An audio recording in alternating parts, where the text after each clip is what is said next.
Welcome to AutoTechNick. My name is Nick, and in today's video I'm going to walk you through the steps that I took to repaint this Berkeley 12JG jet drive. I didn't start filming the video right until I was putting the epoxy primer on these parts, so I'm going to take a minute here to talk about the steps I did before that and why those are the steps I chose to take. Now, this pump was originally powder coated. I didn't go back with powder coating because in the process they would sandblast everything, and that would have taken off the hard anodizing that was put on before the powder coat to protect it because of the water.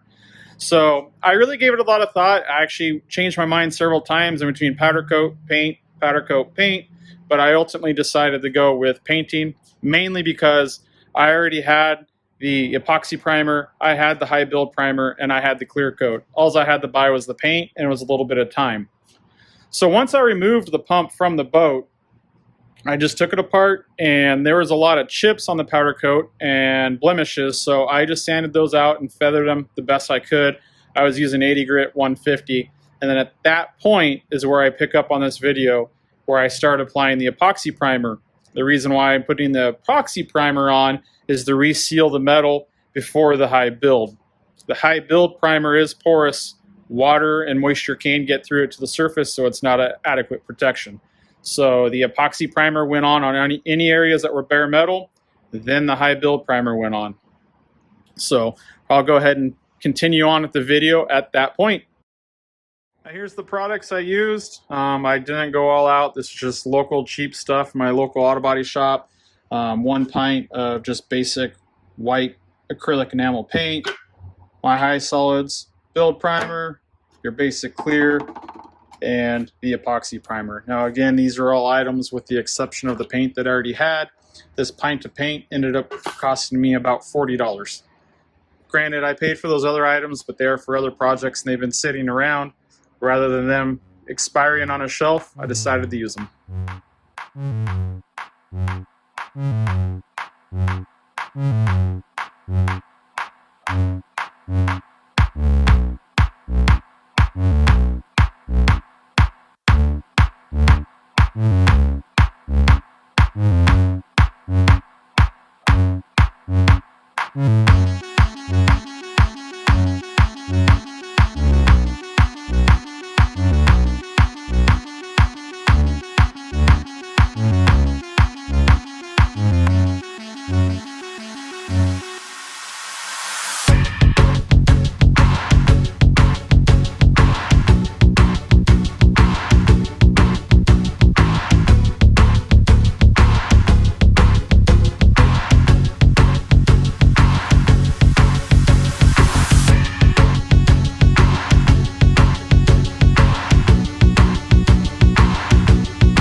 So I just finished prepping all these parts, getting ready to paint them.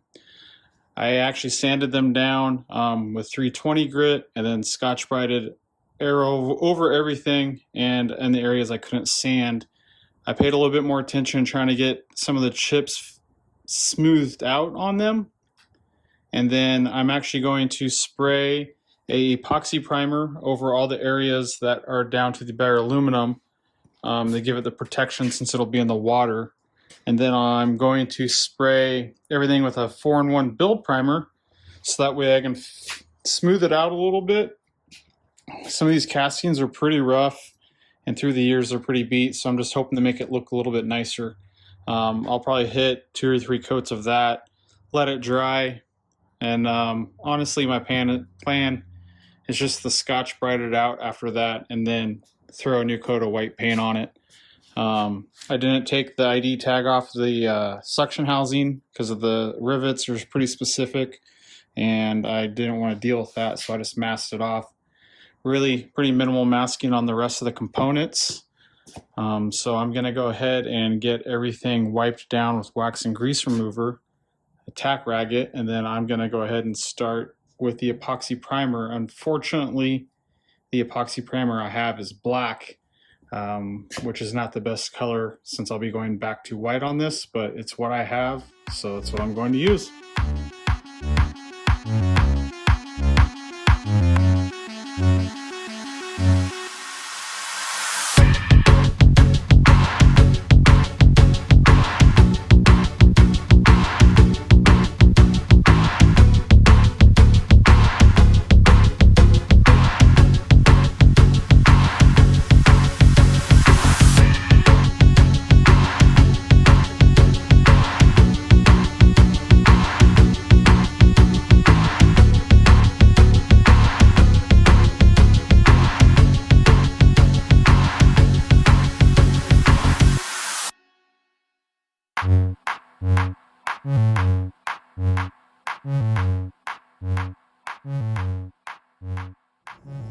Okay, got the epoxy primer on, and I'm letting it tack up and hit its dry time, and then I'm going to switch to the polyester build primer. If you get up here close, you can see how rough these castings are. So my hope with this other build primer is just to smooth that out a little bit, so once I paint this, it doesn't look as rough as it was. These are old parts, they weren't cast that great, and they've been through a lot of people, so we will let this stuff dry, and then we'll get on there at the high build primer, and hopefully we can get this all smoothed out for a better finish.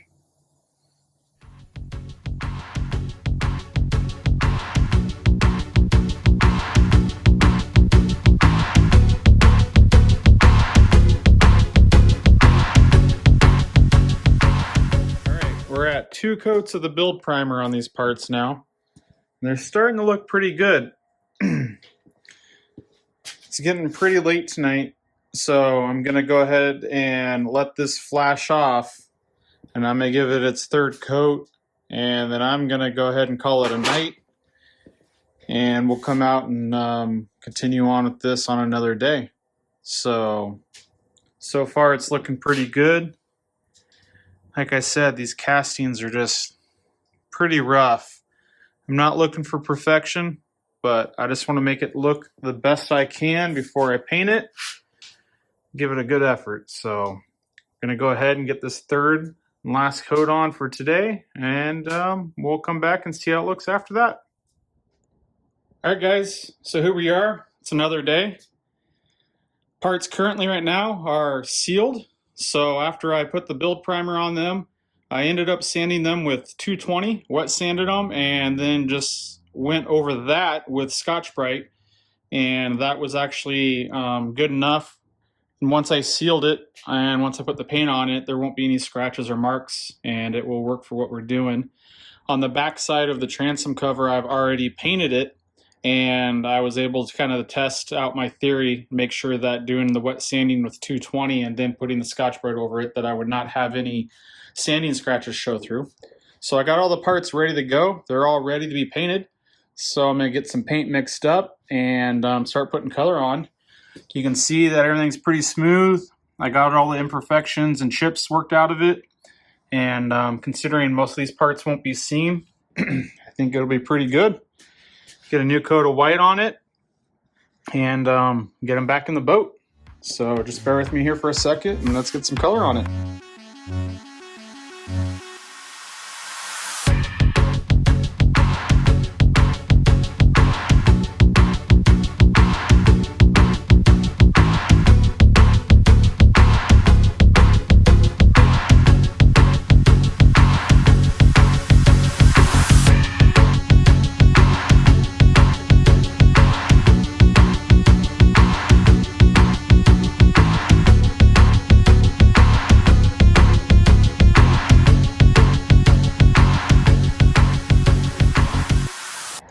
Here we are with the finished product.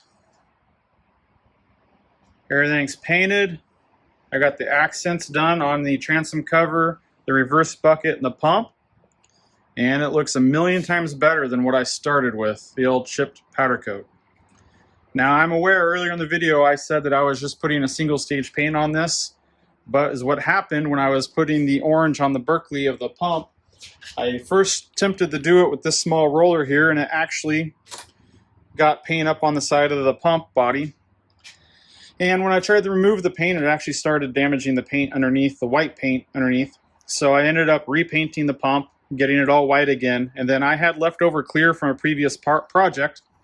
So I sprayed 1 coat of clear on the transom cover, the reverse bucket, and the pump body, so that way I could get my stenciling on and not worry about damaging the white paint if I had a mistake or I wanted to take some of the paint off.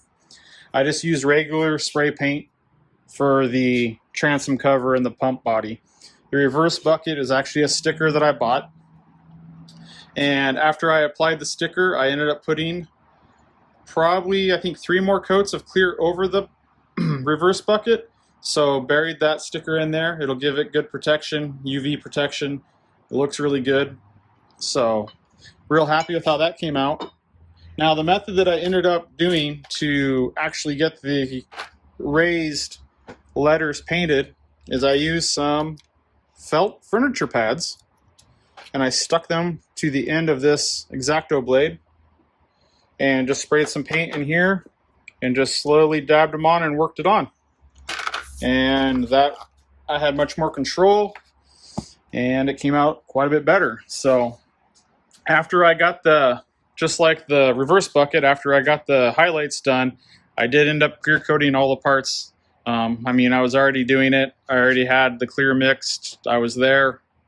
Keep everything consistent. It ended up getting cleared. So, you know, luckily I already had my epoxy primer, my high build primer, and the clear coat left over from previous projects.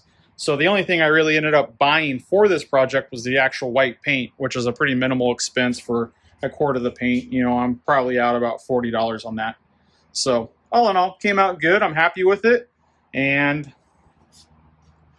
pretty excited to get this installed. Again, please check out the channel, like the video, subscribe, comment if you have any questions or comments, and I appreciate you guys watching. Thank you.